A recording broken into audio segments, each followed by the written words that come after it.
The threat of wildfire is very real. We need to be vigilant and prepared. Preparing for the worst. Wildfire danger is obviously the biggest danger that we face up here in the mountains. And generally, we're finding residents are not well prepared. Firefighters guide homeowners on how to be ready at a moment's notice as Colorado breaks a heat record today. Plus, getting a Marshall Fire family back in a home. Our family is still not all together. I'm trying to get our family together. How you can help a single mother through Denver 7 Gives. And new surveillance video showing the moments after a deadly shooting off Broadway as a suspect is arrested by Denver police. First at 5, fire and snow. Right now, crews are monitoring this wildfire on the backside of Keystone. These photos taken by the Summit County Sheriff's Office. Now, the Sheriff's Office says there was a controlled burn at the site yesterday, and the U.S. Forest Service is working to knock down the flames. Good evening, and thanks for joining us for Denver 7 News at 5. I'm Byron Way. And I'm Jacqueline Allen. Tonight we have team coverage on this hot and windy day. But first, let's go to meteorologist Stacey Donaldson. Yeah, Stacey, we actually set a heat record in Denver today. We did. The previous record was 87 degrees, and we made it to 89 at DIA, that previous record from 1989. So it's definitely been a warm one here across Colorado, and especially for the Front Range and southeastern Colorado, where we had 90s for afternoon highs from La Junta into Pueblo, 60s and 70s even in the mountains. Now, the winds have really picked up. We were expecting this today, and that's why we have high fire danger here across much of Colorado, including the Front Range, the Eastern Plains, down into southern Colorado. Now, as we have a cold front moving through tonight, it will cool us off here for the Front Range, but we'll still have high fire danger down into the southern part of our state. A high wind watch for Sunday night into Monday. Winds could gust as high as 60 to 80 miles an hour, and a wind advisory out through western Colorado for tonight and tomorrow as well. So we're keeping an eye on a lot of things here, even as some rain starts to show up with the entrance of this cold front into Colorado. A little light rain here, some developing up towards Sterling as well. But tonight in Denver, it will remain dry and breezy. Temperatures in the 80s through 7 o'clock. We'll have the 70s here past 8 o'clock. And as we get toward midnight, temperatures dropping into the 50s. Now, we're going to be talking about this cool down with the cold front arriving tomorrow, and let you know how the Mother's Day forecast is shaping up. Well, it really goes without saying that preparing for a wildfire has never been more important, especially living here in Colorado. And today is Wildfire Community Preparedness Day. Multiple agencies had events around the metro to make sure families are ready. Denver 7's Patrick Perez went to one event in Conifer. As the winds blew on another critical fire weather day, agencies along the foothills were making sure homeowners stay ready as part of Wildfire Community Preparedness Day. We need to have people get ready and prepared for wildfire. And generally, we're finding residents are not well prepared. Cindy Latham and her group Rotary Wildfire Ready helped put on Saturday morning's event at Elk Creek Fire Protection District in Conifer. We're trying to help people understand what they can do on their own property to create defensible space and harden their home. And knowing how to prepare for an evacuation and what to bring with you is just as important. Our first responders can only do so much, so we have to help. In addition to having a go bag ready, they also recommend having clothes ready to go in case of an evacuation. That includes clothes that have 100% natural fibers, a hat, some goggles, just in case there are any flying embers. That's on my list. Okay. That's on my list. I've got that, and my husband is going to help me on that. He may not know it yet, but he's going to. Belinda Kane Widener lives in Morrison and came out to Conifer to hear from the experts as a rep for her HOA. What she's learned about trees being too close to evacuation routes is something she'll bring back with her. It's going to be a process, but I think that the latest concerns and the emergency wind issue that's going on now will kind of make us move a little bit quicker in a direction. It's not only crucial that homeowners remain prepared, but electric companies too. That's why Core Electric Co-op is using drones to inspect its 5,000 poles to make sure there aren't any hazards. We're looking for broken cross arms, trees that are too close to the lines, anything like that is a hazard. We want to be able to identify and correct those issues very, very quickly. At a time when a simple spark could ignite a wildfire, it takes all of us to stay prepared and be on alert. And on those days that are even worse, like Red Flag Warning Day today, we're a little more on alert. In Conifer, Patrick Perez, Denver 7. Today, 16 names were added to a memorial wall honoring 16 fallen Colorado firefighters. Each of those 16 died in the line of duty and will now permanently be honored at the Colorado Fallen Firefighters Memorial here in Lakewood. 166 names are now etched into the Colorado Fallen Firefighter Memorial Wall. And it has been 4 months since the Marshall Fire burned more than 1,000 homes in Lakewood, Superior, and Boulder County, Louisville, Superior, and Boulder County. And many families are still living in temporary homes. And it's been an incredibly challenging process. Denver 7's Christian Lopez spoke with a single mother from Superior who needs help moving into temporary housing while she rebuilds her own home.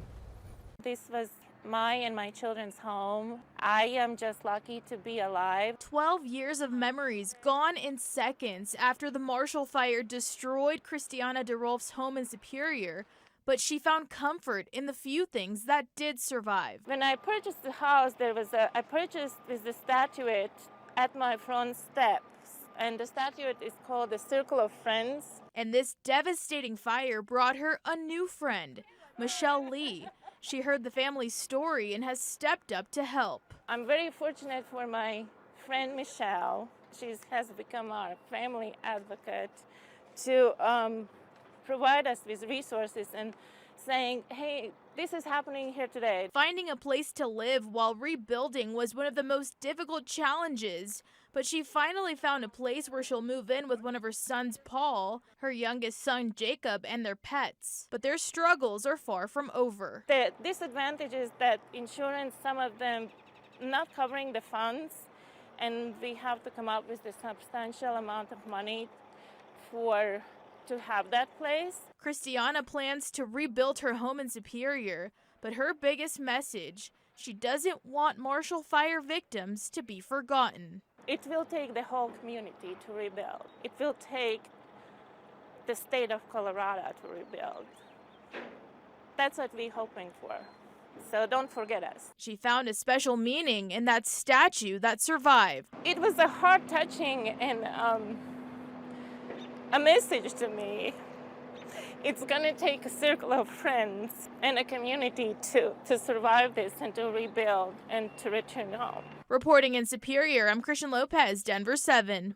Thank you. You can help the DeRolf family cover the cost of their new temporary housing. Just scan the QR code on your screen or visit thedenverchannel.com/gives. Then in the drop-down menu, select Help Single Mother Recover from Marshall Fire. Denver police have 30-year-old Darren Harris in custody in a shooting that shut down South Broadway in Denver for hours yesterday. One man was killed, another woman was injured. Denver 7 has learned that Darren Harris was arrested by police in a liquor store just down the street from the scene. That's where we find Denver 7's Rob Harris. Rob, you spoke with the owner of the shop today who says it was very eerie how calm and normal everything seemed as the suspect walked in.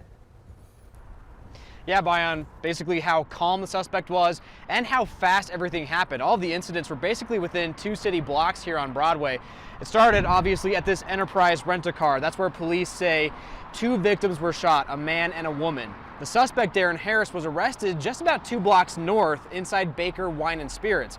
Check out this surveillance video we got from the owner, Tim Martins. Now, Martins was behind the counter when this happened. He says Harris came into the store, seemed totally calm, and walked to the back of the store as if he was going to buy something. But just a few moments later, we see police enter with their guns drawn. Everything was very heightened and scary. I mean, it's very traumatizing. This community does not deserve this, you know. We've seen a lot of it.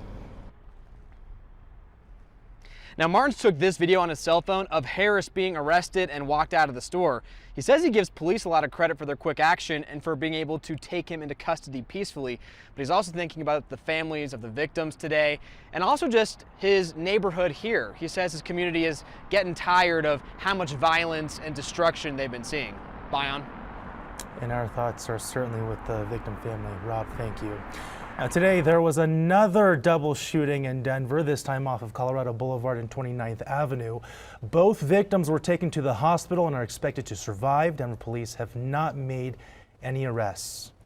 New tonight, the director of the CIA is warning that Russian President Vladimir Putin does not want to lose his war against Ukraine and that Putin might increase attacks in that region. There's some good news today. All women, children, and elderly people that were taking shelter for more than a month inside this steel plant in Mariupol have been safely evacuated. The U.S. is also stepping up its efforts to help, with President Biden asking for $150 million in security and aid to be sent to Ukraine. Today, First Lady Jill Biden met with Ukrainian refugees in Romania, and tomorrow, President Biden is expected to meet virtually with Ukraine's President Volodymyr Zelensky. Today, hundreds gathered in front of the Colorado State Capitol and across cities in the U.S. to rally for abortion rights. Next week, the Senate is set to vote on a bill that would keep abortion legal in all U.S. states, even if Roe v. Wade is overturned by the U.S. Supreme Court. The vote will be largely symbolic since Democrats don't have the 60 votes needed to overcome a filibuster in the Senate. It is Game 3 of the Avs versus the Predators in the NHL playoffs. And we're looking good so far. The Avs are up 2-0 overall in the series and are currently beating the Preds in Game 3. And Denver 7's Nick Rothschild joins us now. Nick, the Avs staying alive in this game. Yeah, the Avs entered today as the #1 seed in the West, up 2-0 on a wild card team with their third-string goalie. But this series was far from over because Connor Ingram played exceptionally well in Game 2 for Nashville, and the Stanley Cup playoffs are a fickle mistress. But the Avs wasted no time getting active in Game 3. It's Devon Taves with the blast. Arturi Lehkonen tips it in. 1-0 Avs. Later on, shot by Cale Makar, stopped in front of net, but call Nathan MacKinnon the janitor because he cleans that thing up. Avs go up 2-0. But then a scary situation for goaltender Darcy Kemper. He gets speared by a stick through his face mask, obviously in a lot of pain, holding his face. He'd leave the game and not return. So Pavel Francouz is in. He's a capable dude, but just misses on this one. Eli Tolvanen beats him glove side. Game now tied. You kind of felt the Avs were going to need a scoring explosion to win this one, and here it comes. Gabe Landeskog scored twice on the power play in period number 2. Avs in total scored 4 power plays goals, 6 in total so far. They are on their way to a commanding 3-0 series lead. And more good news, reports out of Nashville suggest Kemper's injury is not expected to keep him out of the lineup long term, and he did not sustain a concussion. Thank goodness. Good news. All right, still ahead tonight on Denver 7 News at 5. Pay for trash pickup and get free recycling instead. Denver's trying to cut down on waste in the city and would pass the cost to homeowners. Sustainability is something that we should all strive for. We're charging residents for the behavior that we're looking for. Plus, the Colorado Mestizo dancers are back, ready to keep generations of tradition alive just in time for this weekend's Cinco de Mayo celebrations.